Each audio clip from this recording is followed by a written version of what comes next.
look at how to work with individual students. As you can see, we're logged in. I'm going to select Sam here.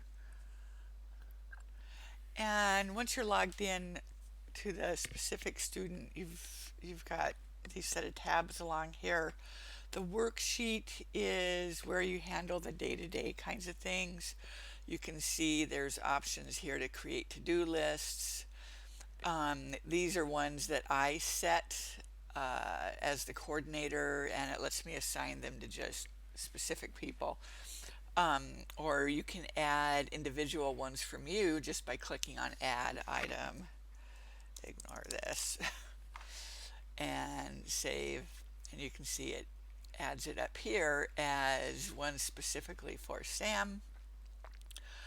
You can add documents here and keeping notes or taking notes. Now, these can be notes between you and your advisee, or if you click on record as an interview note, that keeps it as just between you, or just notes for you. Your student can't see it.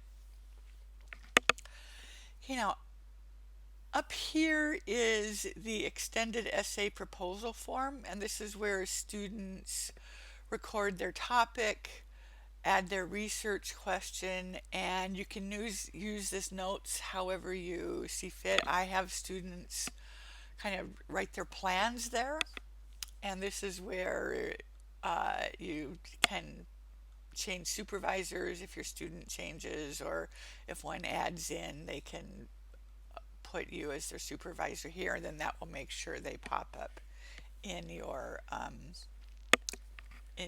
your students list.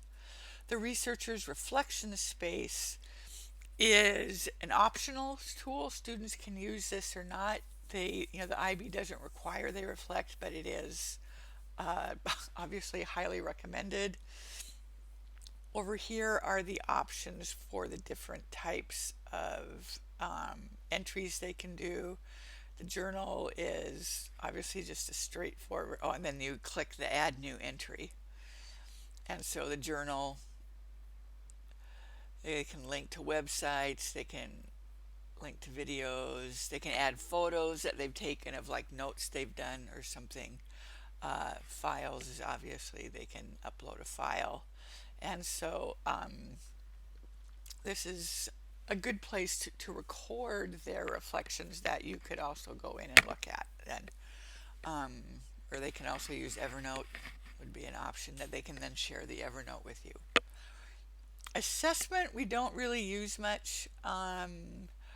You're perfectly welcome to, if when it comes time to look at their draft, if you want to do this and kind of let them know where you think they are, that's fine.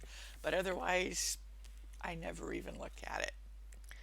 Now the planning and progress form is where, as you have each of the 3 formal reflection sessions, students will come here to write their comment. I really recommend, because once they write it, it locks after 5 minutes, and so if they want to go in and change anything, you have to go in, lock it. So I recommend they do the drafting in Word or something, and then once you both agree that, yep, okay, this is done, then they can copy and paste it in, it locks, and we're good.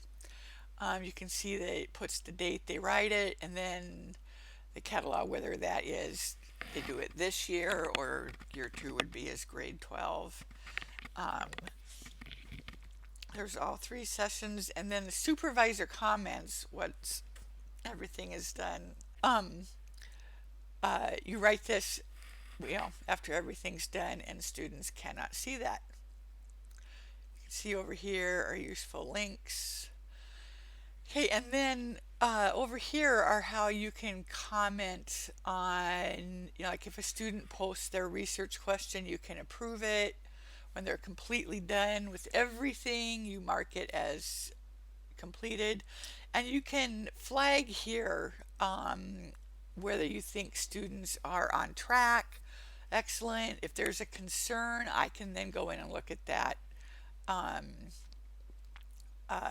So uh, that's really basically it for working with students individually.